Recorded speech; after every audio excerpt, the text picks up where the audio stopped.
안녕하십니까. 혼란한 정치 시사 이슈를 술술 풀어보는 선거권의 혼술. 8월 9일 화요일 늦은 시간에 인사를 드립니다. 자, 오늘 하루 이준석 전 대표 국민의힘에서 사실상 퇴출이 됐습니다. 일단 퇴출이 됐습니다. 왜 제가 일단이라고 말씀드리는가 하면 그 이유가 있습니다. 그리고 주호영 비대위원장 체제가 들어섰고 주호영 비대위에서 전당대회를 준비를 해서 조기 전당대회를 열어서 새로운 당대표를 뽑는 이 로드맵이 시작이 됐습니다. 자, 그런데 오늘 이 처리되는 과정을 보면은 상당히 속전속결로 처리가 됐고 일사불란했습니다. 뭐 거의 이 비대위 체제로 가는 데 대해서 거의 압도적으로 찬성을 했고 전국위 위원회 위원들이 또 그 주호영 비대위원장을 선임하는 데 대해서는 참석 국회의원 전원이 선임을 했습니다. 그만큼 이 당이 위기 상황이라고 보고 빨리 정리를 해야 된다. 여기에서 힘을 모아서 막 힘을 실어준 거죠.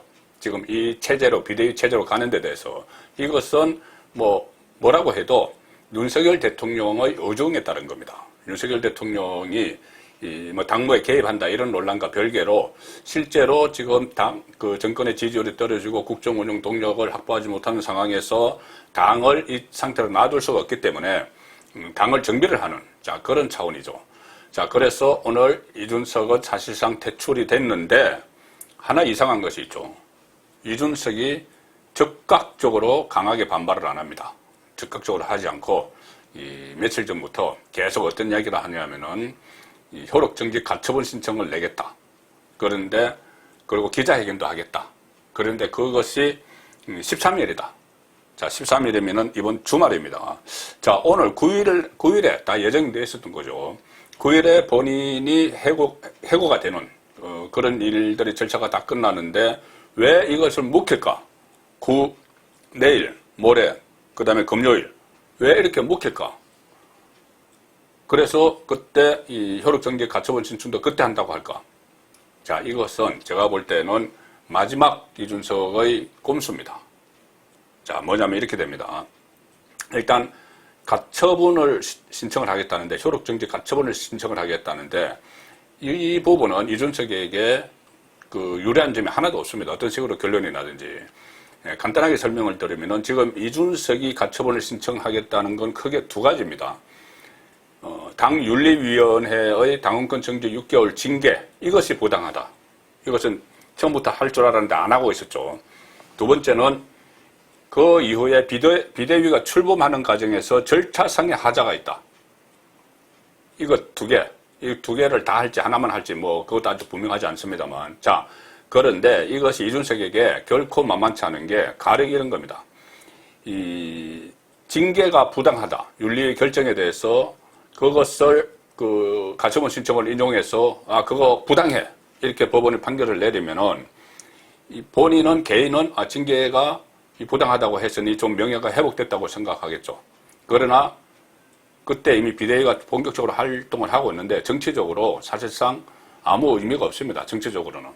다시 당대표로 돌아갈 길은 이미 다 막혀버린 것이죠. 자, 그 상황에서 그렇다면은 약간의 명분만 있고 실리는 전혀 없는 이 상황이 되는데 이 절차상, 그러니까 비대위를 만드는데 절차상 하자가 있었다. 이것을 법원이 인정을 해서 인용을 하면은 이거는 이준석과 상관이 없습니다. 국민의힘이 절차를 안 지켰다는 것이지 이준석의 명예와는 상관이 없죠. 그리고 만약에 이것이 인용이 돼도 마찬가지로 윤리위 징계 부당하다가 인용이 됐을 때 마찬가지로 돌아갈 길이 없습니다. 정치적으로. 이미 다 비대위가 움직이고 있기 때문에. 그렇다면 이 부분은 명분도 없고 실리도 없는 이런 부분이 되는 거죠. 그런데 만약에 이 둘 중에 하나라도 기각이 되면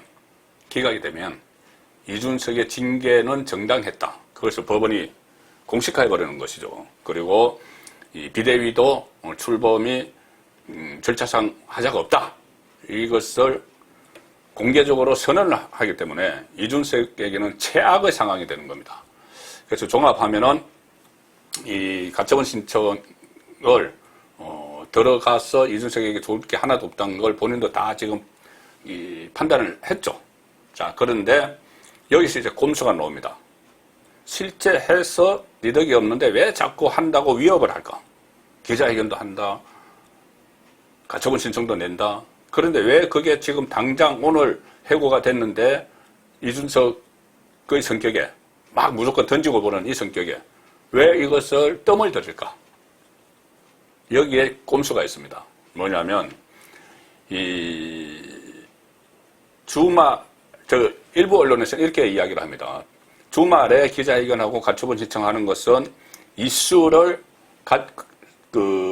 넓게 가져가기 위해서다. 가령 예를 들어서 지금 이 13일, 14일, 15일 강북절까지 연휴가 되니 13일 날 기자회견하고 가처분 신청하면 이게 13, 14, 15 계속 이슈가 될 거다.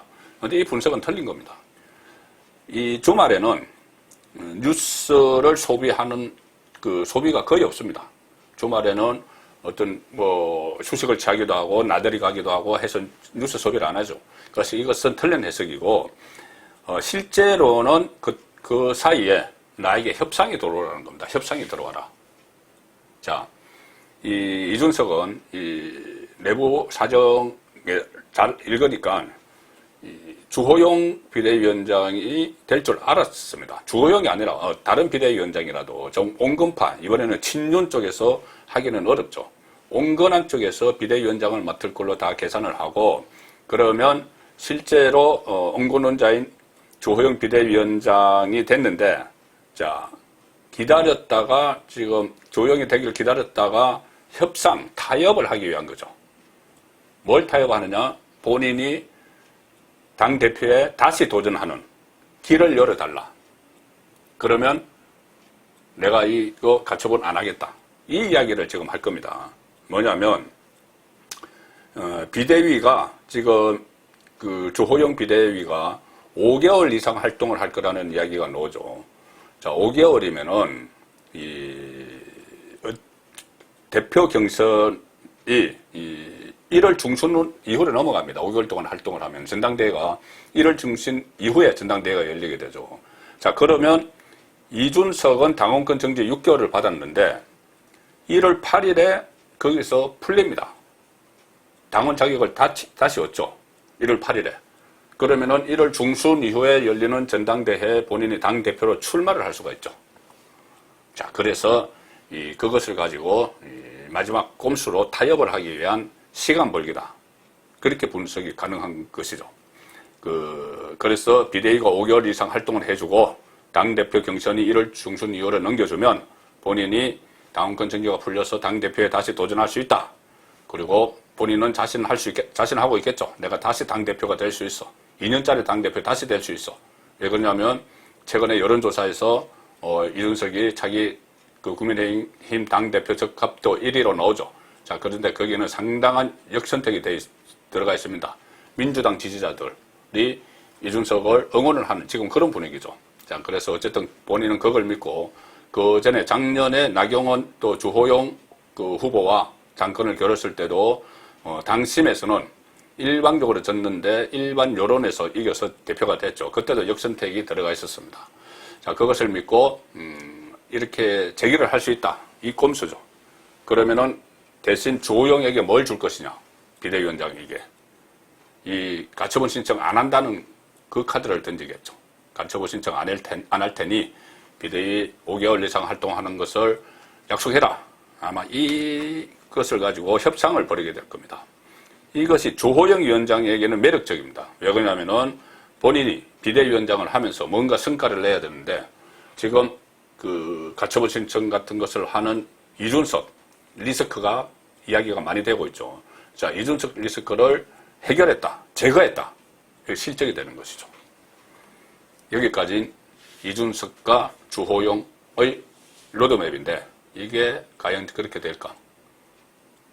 어림없죠. 윤심이 있습니다. 윤심. 윤석열 대통령의 의중. 그리고 그것을 앞장서서 행동에 옮기는 친윤 국회의원들이 있죠. 자, 윤핵관 이 말은 이준석이 만든 말입니다. 저는 가급적 안 쓰려고 합니다. 무의식적이 나올지 모르지만은 이준석이 당을 분열시키기 위해서 여권을 분열시키기 위해서 일부러 만들어낸 말입니다. 윤핵관, 윤석열의 핵심 관계자. 자, 그런데 이 친윤들이 그런 로드맵을 그대로 놔두지 않겠죠. 정권에 부담을 주는 인물이라고 최종 판단을 해서 윤석열을 퇴출시켰는데 다시 들어올 여지를 남긴다? 그럴 리는 없겠죠. 또 재출마하면은 실제로 당선 가능성이 없는 것도 아닙니다. 역선택이 작동을 해서. 그렇기 때문에 그렇게 5개월 동안 비대위를 활동을 해서 이준석이 다시 들어오는 한 일말의 가능성도 아마 남기지 않을 겁니다. 차라리 제 생각도 마찬가지지만 9월에 조기 전당대회를 열어서 8월 한 달 준비하고 9월에 열어서 또 정기국회는 9월부터 시작되지만 10월 들어가야지 본격적으로 국정감사도 하고 하기 때문에 그 전에 9월에 전당대회를 열어서 강력한 지도부를 새로 선출해서 윤석열 정부 정권과 호흡을 서로 맞추는 그런 지도부를 선택을 해야 됩니다. 제가 낮에 말씀드린 안철수 카드도 좋고 또 김기현도 그렇고 어쨌든 이준석과는 반대로 가는 그런 지도부를 선출을 해야 될 필요가 있는 것이죠. 그렇게 해서 이준석이 복귀할 수 있는 싹은 아예 없애버리는 것이 윤석열 정부 5년 국정 운영에 그게 낫습니다. 자, 그리고 또 하나. 민주당에서 8월 28일에 이재명 체제가 들어서죠. 사실상 들었습니다. 이재명 체제가 들어서고 최고위원들도 강성들이 쫙 깔리게 되죠. 강성 친명 최고위원들.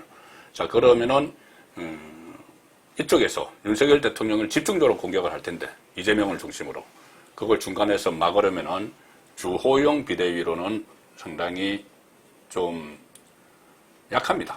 약하다는 느낌이 드시죠.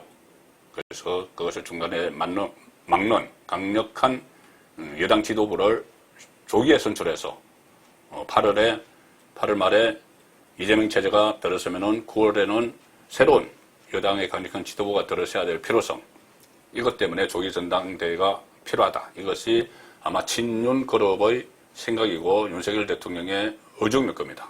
또 그렇게 해야지 이준석이 다시 국민의힘에 들어오는 그런 일도 막을 수가 있는 것이죠. 송국근의 혼술이었습니다.